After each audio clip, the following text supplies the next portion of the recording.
আছে? আচ্ছা তোমার নাম কি? আমার নাম হইলো এআই। এআই মানে? ও তার মানে আর্টিফিশিয়াল ইন্টেলিজেন্স এআই। না, আমার নাম এতে আনসারি, আইতে ইসলাম।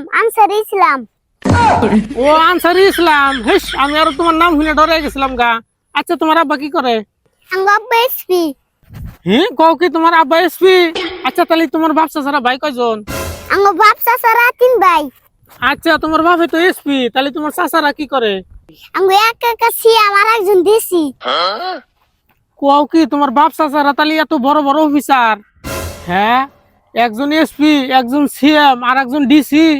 আঙ্গবাতে সবই আছে। আচ্ছা তোমার আব্বা যে এসপি, এসপির ফুল ফর্মটা কি কওছে দেখি? আঙ্গ আব্বা যে এসপি তার মানে ছাগল বলে। ও তাহলে ওটা এরম এসপি। আচ্ছা তোমার চাচা বলে একটা সিএম, তাহলে ওটা কেমন সিএম কওছে দেখি? আঙ্গ বড় কাকা যে আছে না সাইকেল মেকার তার মানে সিএম। ও এরম সিএম, তাহলে আমি আরো ভাবছি না জানি কোন জায়গার বান সিএম। ও তোমার আর একটা যে চাচা আছে ওটা বলে ডিসি, তাহলে ওটা আবার কোন জায়গার ডিসি? আঙ্গ ছোট কাকা হইলো ডিসি তার মানে ডাম্পার চালায়। ও ডিসি মানে ডাম্পার চালায়, এটা আবার কোন ধরনের ডিসি? না তোরে আর কি যে কই। যা আর একটা প্রশ্ন করি, মহিলা মানুষ আর পুরুষ মানুষের মধ্যে পার্থক্য কি এটা কষে দেখি? পুরুষ মানুষ আর মহিলা মানুষের মধ্যে একটা পার্থক্য আছে। পুরুষ মানুষ নেপ সিলায় আর মহিলা মানুষ খেতা সিলায়।